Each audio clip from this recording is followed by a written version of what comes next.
বিক্রয়.com এ membership নিছি, অথচ নাটক শুরু করছে, আমার 23টা অ্যাড ডিক্লাইন করে রাখছে। এই যে সি অরিজিনাল দিলাম, এইটা এখন কাহিনী শুরু করছে কি গ্রিয়ের সেম এসি পোস্ট করা আছে, এর জন্য এটা হবে না। এমনকি এমন সফটওয়্যার আপডেট করছে যে আমার এই যে জেনারেল দ্যাটটনের এটা পোস্ট করছি সি অরিজিনাল, এখানে দিয়ে রাখছে অন্য একটা এসি। এইটা হইলো জাপানি মডেল আর ওইটা হইলো থাই মডেল, ওইটারে এটার ডুপ্লিকেট বইলা চালাই দিল, ডিক্লাইন করে দিল।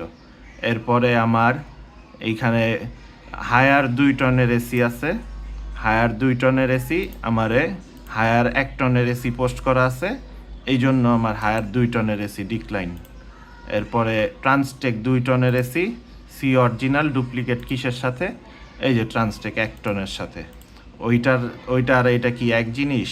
ট্রান্সটেক 1 টন আর 2 টন। আর এইখানে হইলো জেনারেল 2 টন পোস্ট করা সি অরিজিনাল, এখানে জেনারেল 1 টনের বদলে আমার 2 টনের এসি রিজেক্ট। এরপরে এখানে টিসিএল এসি রিজেক্ট। এরপরে ওয়ালটন 2 টনের রিজেক্ট কি জন্য? ওয়ালটন 2 টনের হইলো আমার 1 টনের ওয়ালটন পোস্ট করা আছে, এর জন্য আমার 2 টনের ওয়ালটন রিজেক্ট।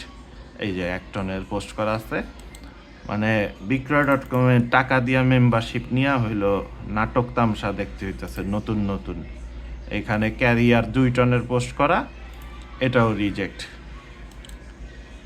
এরপরে হাইকো পোস্ট করা হাইকো এসি, এখানে ঢুকলাম, কি জন্য রিজেক্ট? হায়ার 1 টনের এসি পোস্ট করা আছে, এই জন্য আমার হাইকো এসিও রিজেক্ট। এই যে হায়ার 1 টন। তো এই তামসাগুলো ওরা শুরু করছে নতুন সফটওয়্যার আপডেটের নামে নাটক। এই যে জেনারেল 1 টনের, এটার কারণে আমার এখানে এই এসিটাও রিজেক্ট। জেনারেল ওই যেই এসিটা দেখছি এটা কিন্তু অন্য মডেল, পোস্ট যেটা করছি রিজেক্ট যেটা করছে সেটার আউটডোর ভিন্ন, রেফ্রিজারেন্টও ভিন্ন, সম্পূর্ণ আলাদা এসি। তারপরে এই যে আউটডোর আলাদা, তো এই সেট আর ওইটা আলাদা, এরপরেও রিজেক্ট। এরপরে এলজি 1 টনের রিজেক্ট, মিডিয়া নতুন এসি অ্যাডগুলা রিজেক্ট।